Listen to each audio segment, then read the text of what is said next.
Hello and welcome to my garage. So I have a new project that I brought home working on. It's a Triumph 1970 T100 500cc model.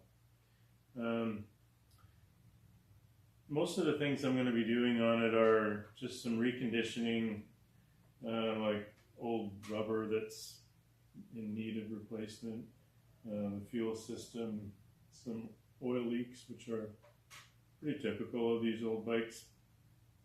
So one thing I found, and the reason why I thought I'd make this video, is a lot of times, when I bring a project like this home, I start looking online, reading forums and finding out, where I can get parts and what sort of things are typical to find and what you need to replace.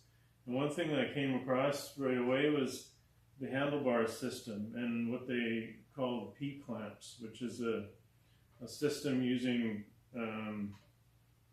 rubber bushings to help with vibration. And typically what we find in that is the rubber is degraded, or some of the parts, the washers and nuts, are not even the correct parts for the vehicle. So what I've done is I looked at a lot of different forums, reading up what other people have done, and I came across the reality that there's just as many ways of doing it as there are people who have put up messages about it. So it was frustrating to find out what the real parts should go in there and how I can make it as comfortable and reliable as can be. So what I did find is here at a couple of different websites, they show some old service bulletins, and this one in particular is Triumph Service Bulletin number 306. And basically what they came out with this service bulletin for was because the introduction of, it says here, of a steering lock to the front fork top lug has created a condition whereby the handlebar can be moved sufficiently in the flexible mountings to cause contact between the eye bolt and frame head lug. So basically they're talking about this P-clamp, and the handlebar's movement in that rubber channel was too close to the steering lock mechanism and could have metal-to-metal contact and possible degrading or failure of the clamp, not the steering lock really, but the smaller parts. Anyway, in here I can show you on the bike sort of what they're talking about. This one has the steering lock right here, and maybe I'll take the handlebar off and you can see a little better, but on the other side, of course, it doesn't have anything, so the P-clamp was in a closer relation to that steering lock and could possibly cause some metal-to-metal contact there. So, looking at the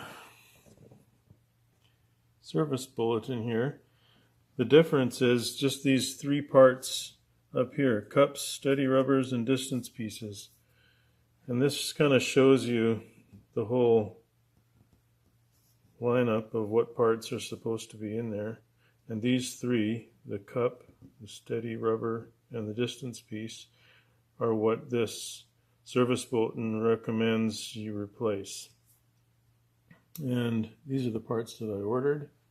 These are the three here. This is the cup, that's the rubber, and that's the bushing, or the distance piece they call it. Now, I found it hard to find exactly the one for this year of bike that I'm working on. So even this one, the date of the service bulletin was 1969. So, and this is a 1970.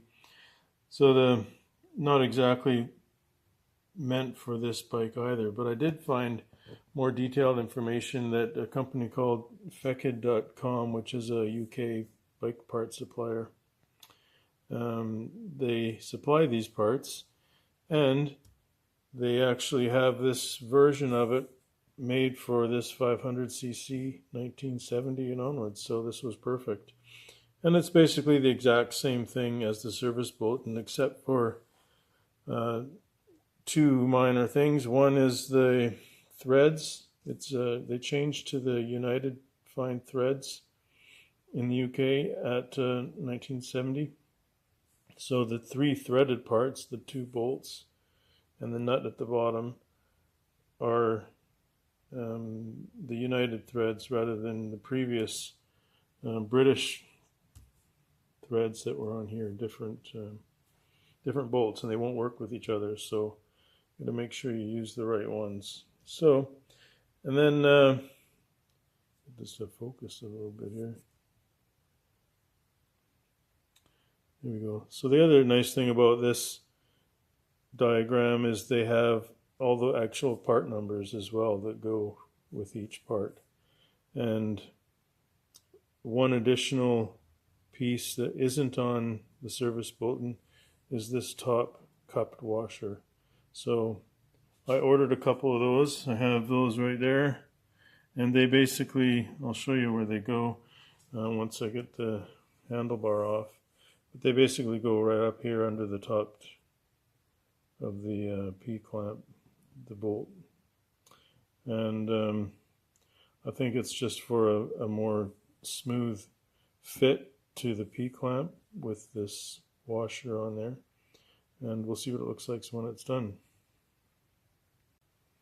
Alright, I've removed the handlebar, and here we can see the steering lock and how close that is to the part that the handlebar clamps insert into. And of course, that's what it would have looked like before they added a steering lock mechanism. And then with the addition of that, they had to make sure that it wasn't in contact with any of the parts of the handlebar. So you can see here, these are the P-clamps, the lighting right here. And those can stay attached to the handlebar while I do this. This is the little cup washer that is not listed in the actual Triumph version, but in that other one I showed you, that actually fits right on there and has a nice smooth fit to where the other washers are going to fit on top of that. Okay, let's have a look back here at some of the parts that I ordered. So here we've got, this is the cup, and then this is the rubber. They call it a steady rubber. I guess it's a rubber bushing that fits into that cup. And then we also have this, which is what they call the distance piece, and that's going to fit inside that rubber. And then it has these hemispherical washers.